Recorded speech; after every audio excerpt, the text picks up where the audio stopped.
Você não sabe a história do Epicteto, o famoso filósofo escravo? O sujeito botou ele numa máquina que estava torcendo a perna dele. Daí ele disse assim, você vai quebrar a minha perna. Ele continuou virando o exército. Black! Não falei que você ia quebrar a minha perna. Esse foi o máximo. Ele não tem controle da dor. Ele tem controle da sua conduta.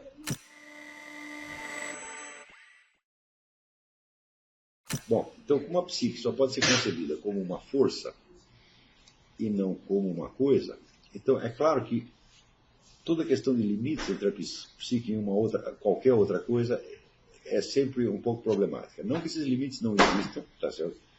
Mas eles não são sempre fáceis de você discernir. E essa distinção ela é extremamente importante porque é ali que vai estar a base para o estudo de tudo que nós podemos considerar como doença mental, como patologia mental. O que quer que entre dentro da esfera da psique, se for integrado pela psique, então passa a funcionar de acordo com as regras dela. E as regras foram aquelas que eu já disse, quer dizer, a individualidade, a historicidade e demais decorrências. Quando nós falamos de historicidade, isso significa que nenhuma corrente causal que esteja desencadeada antes produz o seu resultado nem de maneira necessária e nem de maneira probabilística. Quer dizer, sempre existe uma margem para a interferência da própria psique. Quer dizer, a psique é uma força causal, portanto, se outras causas passam por cima dela, você não pode dizer que aquela ação é psíquica. Tá certo? Por exemplo, o caso do reflexo condicionado. Então, mais ainda, dos reflexos incondicionados que presidem a maior parte dos mecanismos fisiológicos, né? A respiração, a digestão, etc, etc. Tudo isso pode ser incorporado à psique, pode ter algo a ver com a psique, mas nada disso é uma causa psíquica. Então, aquilo que é causado por outra coisa não é psíquico, a não ser que seja absorvido por ela e transformado num ato consciente, voluntário, individual, de natureza histórica. Tá certo? O característico da ação histórica é que ela nunca é inevitável. Nada é inevitável e nada é absolutamente necessário. Quer dizer, mesmo quando um conjunto de forças causais pressiona decididamente numa direção, nunca se pode ter a certeza de que os resultados se seguirão matematicamente. Sempre existe a interferência de um outro elemento, que é justamente a própria psique humana, no seu impulso natural de agir como causa. Quer dizer, ela própria é uma causa que interfere nas correntes de causas já existentes. Interfere, transforma, absorve, fortalece, deprime, etc, etc. Isso é, em suma, a psique transforma as outras causas, tá certo? E, absorvendo-as, faz delas aspectos da ação humana. Então, isso quer dizer que quando uma ação, uma conduta, ela passa a ser determinada por algum tipo de necessidade externa, tá certo? Seja a necessidade absoluta, de ordem lógica, ou uma necessidade relativa de ordem física, aquilo não faz parte da psique. Agora, uma das propriedades da psique também é o abster-se de interferir e deixar que outros mecanismos causais tomem a dianteira. Tá certo? Se, por exemplo, nós estudamos, as pessoas falam normalmente impulsos, instintos, etc. São noções extremamente fluidas. O que nós sabemos com certeza é que o corpo humano, no seu desenvolvimento, ele tem certas necessidades. E ele busca atender essas necessidades de alguma maneira. Tá? A primeira delas é a respiração. Nós não podemos parar de respirar. Tá certo? Qualquer impedimento, mesmo parcial, um impedimento total da respiração mata o sujeito, mas um impedimento parcial tem, vamos dizer, consequências que podem afetar a psique do sujeito. Né? Então, nós sabemos, por exemplo, se o sujeito sofre de uma sinusite, de uma bronquite, de uma coisa assim, algo na psique dele pode ser afetado, tá certo? Mas se esses fatores que atrapalham a respiração começam a ser eles mesmos os fatores determinantes da conduta, então o que houve? Houve uma retração da psique. Ela se isenta da sua função e a entrega, vamos dizer, a ação de uma força corporal. Ela faz isso porque ela quer. Então, essa ação é psíquica, sob um certo aspecto, né, porque foi a própria psique que entregou os pontos, e de certo modo há uma responsabilidade nisso, mas daí para dentro a força causal agente já não é a própria psique. Né?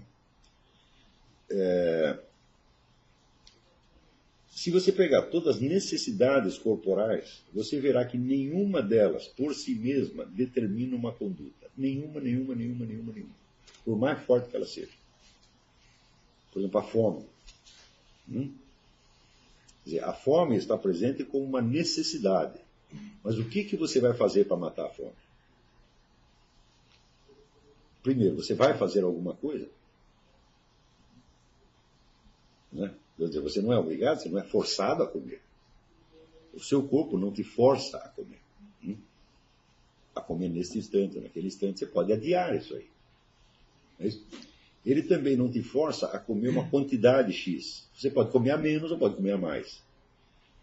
Então você vê que no simples fato de comer já entra um elemento psíquico que não pode ser determinado pelo corpo. Então, neste sentido, não é certo você chamar isso de impulso, porque impulso é uma coisa, impulso ou instinto. Impulso ou instinto é uma força agente. Necessidades não são forças agentes. Está compreendendo? E a necessidade é apenas, vamos dizer, um apelo que o corpo faz. A dor entra na mesma categoria. A dor também. Como é que você reage à dor? Então, se você pergunta para dentistas, todo dentista vai dizer o seguinte: o japonês jamais chora na cadeira. Os russos todos choram. É um elemento, quer dizer, cultural, eles foram ensinados assim. O japonês é estoico, e o russo tem que ser o coitadinho para atrair a atenção. Então são, mesmo havendo o costume, a cultura também não determina isso. E os dois estão sentindo dor igual. E existe uma certa pressão cultural, ou uma sugestão cultural de que ele reaja dessa ou daquela maneira, mas ele ainda pode inventar uma outra coisa. Está compreendendo? Então,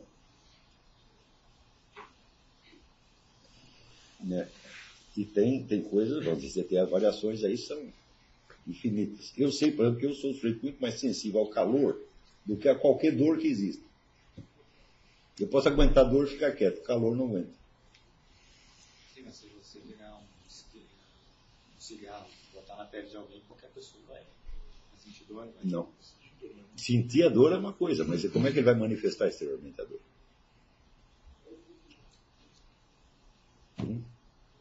Ele pode ficar absolutamente imóvel.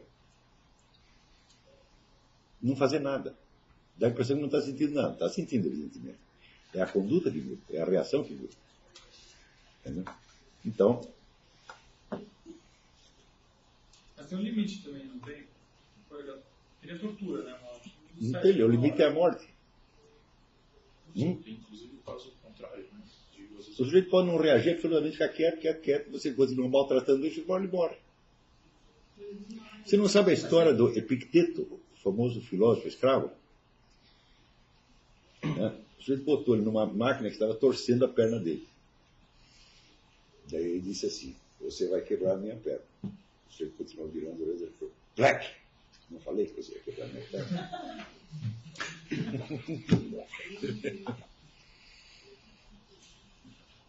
Esse foi o máximo. Ele não tem controle da dor.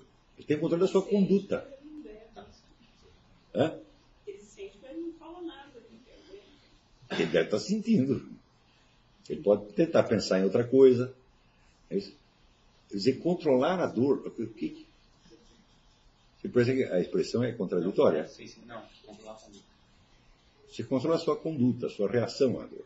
É claro que a sua reação pode introduzir um elemento de ampliação psíquica da dor. Mas se não houver a intervenção do elemento imaginário, isso não é possível.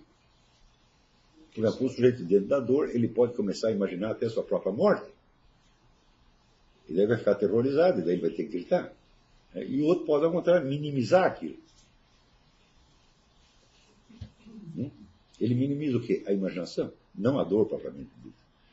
Na verdade, nós não sabemos o que é a dor. Está entendendo? Então, todas as necessidades e as reações corporais, nenhuma delas determina conduta alguma. Nem mesmo a necessidade de respirar. Se você sufocar, né, um estoico, ele vai ficar quietinho, não respira, e ele morre. Decentemente. É sempre possível isso, né? Claro que não é o que acontece na maioria, mas mesmo que um só pudesse, já está provado, é o que eu estou falando. Veja, a reação à dor física não é um componente assim, tão importante da conduta humana, porque a dor física não acontece toda hora. Né? Se o sujeito ficar doente por longo tempo, então é bom que ele aprenda a suportar a dor, porque senão ninguém vai suportá-la. Tá certo? Né? Eu me lembro quando eu fiquei doente quando era criança, bom, eu devo ter chorado um pouco no começo, mas depois eu desisti. Falei, então chorei mais. Entendeu? Não reclamava de jeito nenhum. Agora, se você está saudável o tempo todo, de repente você fica doente, você pode reclamar. Então, existe um elemento de aprendizado aí também. Não é isso? Então, por exemplo, tem pessoas cujos pais batem nelas todos os dias, se acostumam. Meus pais nunca me bateram. Se batesse, seria um acontecimento. Meu pai me bateu uma vez. Eu nunca mais esqueci. Agora, aquele que apanha todo dia, não liga mais, né?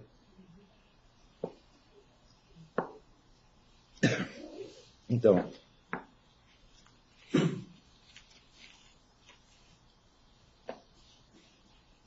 de cara, nenhuma necessidade corporal, por mais intensa que seja, pode determinar uma conduta. Isso é impossível. Não é isso? Ela pode determinar o quê? Meras reações corporais. Por exemplo, se você encosta cigarro aceso, você recua a mão, puxa a mão. Não importa quão estoico ele seja, essa reação imediata ele terá. Mas isso não é, vamos dizer, uma conduta humana, isso é uma mera reação corporal. Então, conduta humana, nenhuma delas é criada, determinada por nenhuma necessidade corporal, por mais intensa que seja. Então, é por isso que as palavras instinto, impulso, então, eu acho uma coisa muito vaga. Porque se você fala um instinto, um impulso, você está querendo dizer uma força agente. Eu digo, ora, mas as necessidades corporais, mesmo as mais intensas, não agem como forças agentes. Agem apenas como aquilo que elas são, isso é, necessidades. Então, o corpo te pede alguma coisa, mas ele não exige. Ele não tem... Veja, a fome, por mais intensa que seja, ela não pode fazer você levantar da cadeira e buscar comida. Você tem que decidir fazer isso.